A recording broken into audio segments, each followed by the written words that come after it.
지금 우리가 살고 있는 시대, 정말 AI 혁명 그 자체죠. 그런데 말입니다. 이 거대한 AI의 물결, 그 너머에는 과연 무엇이 기다리고 있을까요? 인류의 다음 도약은 어떤 모습일까요? 사실 우리는 이미 고전 물리학의 세계를 뛰어넘어서 완전히 새로운 물리 법칙이 지배하는 세계의 문 앞에 서 있습니다. 바로 양자 컴퓨팅의 시대죠. 이건 단순히 계산이 더 빨라지는 수준의 이야기가 아니에요.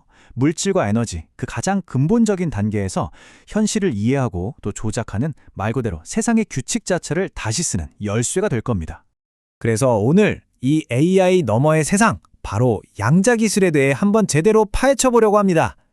상상이 현실이 되는 이 놀라운 기술의 세계로 지금부터 저와 함께 들어가 보시죠.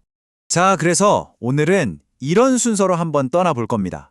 양자 기술이 대체 어떻게 시작됐고 또 어떤 원리로 돌아가는지, 그리고 이걸 차지하기 위한 국가와 기업들의 정말 치열한 경쟁, 마지막으로 미래를 위한 투자 전략까지 한 번에 쭉 정리해 드릴게요.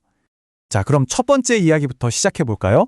불과 몇십 년 전만 해도 그냥 공상 과학 영화에나 나올 법했던 이 양자 컴퓨터라는 게 어떻게 우리 눈앞에 현실이 되었을까요?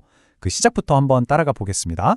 양자 컴퓨팅의 역사를 보면 크게 세 번의 결정적인 도약이 있었습니다.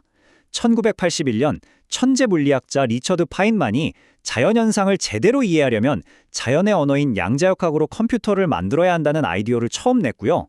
1994년에는 피터 슈어라는 사람이 지금 우리가 쓰는 모든 암호를 양자 컴퓨터가 깨부술 수 있다는 걸 수학적으로 증명해서 세상을 충격에 빠뜨렸죠.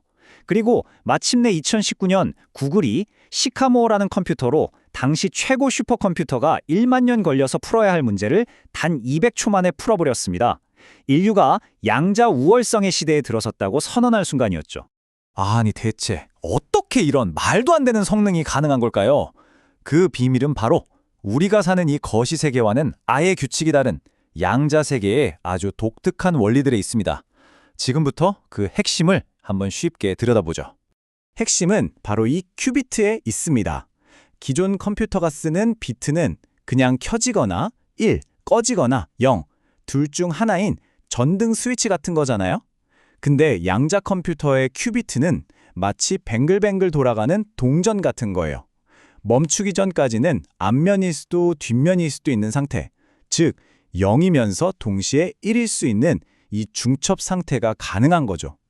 이 능력 때문에 큐비트가 하나씩 늘어날 때마다 계산 능력은 그야말로 기하급수적으로, 폭발적으로 늘어납니다. 이게 끝이 아닙니다. 더 신기한 게 있어요. 바로 얽힘이라는 현상인데요. 아인슈타인조차 이걸 보고 유령 같은 원격작용이라면서 고개를 저었을 정도였으니까요. 이건 뭐냐면 두 개의 큐비트가 한번 얽히면 아무리 멀리 우주 끝과 끝에 떨어져 있어도 한쪽의 상태가 정해지는 순간 다른 쪽의 상태도 즉시 빛보다 빠르게 정해지는 현상입니다. 정말 시공간을 초월한 연결인 셈이죠. 자, 그럼 이렇게 어마어마한 잠재력을 가진 양자 컴퓨터를 실제로 만들기 위해서 지금 기술계는 어떤 일들을 벌이고 있을까요? 현재 크게 두 가지 방식으로 나뉘어서 정말 치열하게 경쟁하고 있습니다. 첫 번째 길은 IBM이랑 구글이 밀고 있는 초전도체 방식입니다. 기존 반도체 만드는 기술을 활용할 수 있어서 좋고 계산 속도도 엄청나게 빠르죠. 근데 문제는 영하 273도, 거의 우주공간 같은 극저온에서만 작동하고요. 주변에 아주 작은 소음이나 진동에도 너무나 예민해서 오류가 잘 난다는 치명적인 단점이 있습니다. 두 번째 길은 아이온큐나 퀀티늄 같은 회사들이 주도하는 이온 트랩 방식입니다. 이쪽은 자연에 있는 원자 그 자체를 큐비트로 쓰기 때문에 굉장히 안정적이고 정확도가 높아요. 하지만 레이저로 하나하나 원자를 제어해야 해서 상대적으로 속도가 좀 느리고 이걸 여러 개 연결해서 확장하는 게 기술적으로 아직 좀 어렵다는 과제가 있습니다. 자, 두 기술을 표로 한번 정리해 볼까요? 딱 보이죠? 인공회로를 쓰는 초전도 방식은 속도에 올인한 거고요. 자연 원자를 쓰는 이온 트랩 방식은 정확성에 집중한 겁니다. 속도냐, 정확성이냐, 이 싸움의 승자가 결국 미래 양자 기술의 표준을 가져가게 되는 거죠. 근데 여러분, 이게 그냥 구글이나 아이언큐 같은 회사들만의 경쟁이 아니에요. 이제 스케일을 확 키워보죠. 양자 기술은 이미 국가의 운명을 건 보이지 않는 3차 세계대전의 중심에 서 있습니다. 지금 이 판은 딱 미국과 중국의 대결 구도입니다.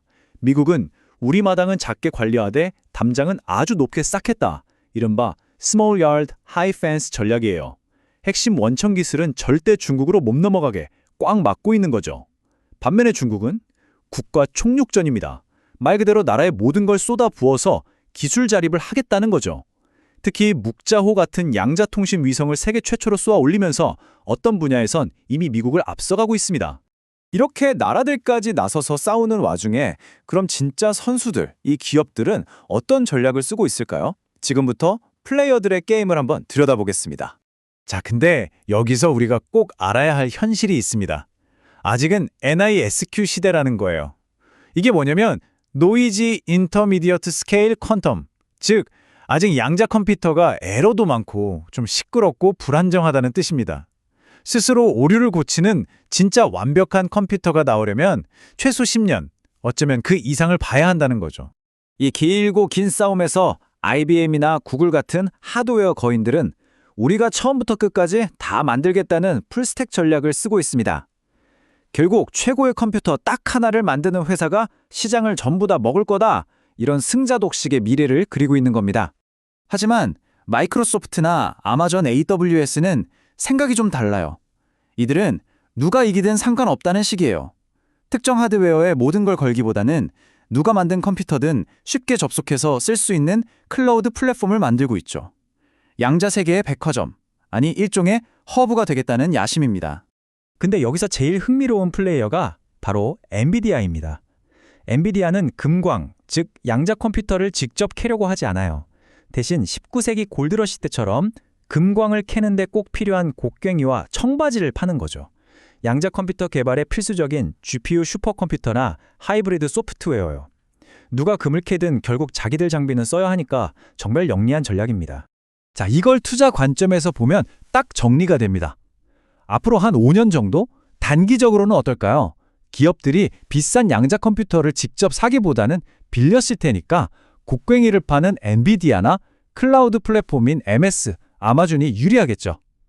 하지만 10년 뒤 진짜 결함 없는 완벽한 컴퓨터가 딱 등장하는 순간, 그때는 그 하드웨어를 가진 회사가 모든 걸 독식하는 게임으로 바뀔 겁니다. 결국 이 양자 산업은요, 단거리 경주가 아니라 정말 긴 호흡으로 봐야 하는 마라톤입니다. AI 다음의 거대한 기회라는 건 분명하지만 어느 한 곳에만 집중하기보다는 빅테크, 전문 기업, 또 인프라 기업까지 이 전체 생태계를 넓고 균형 있게 보는 눈이 그 무엇보다 중요합니다. 기술 패권, 국가 안보, 산업의 미래, 이 모든 것이 걸린 거대한 게임은 이미 시작됐습니다. AI가 지난 10년의 이야기였다면 양자는 어쩌면 앞으로의 100년을 좌우할지도 모릅니다. 이 거대한 전환의 시대에 과연 최후의 승자는 누가 될까요? 그리고 그 미래는 우리들의 삶을 또 어떻게 바꿔놓을까요?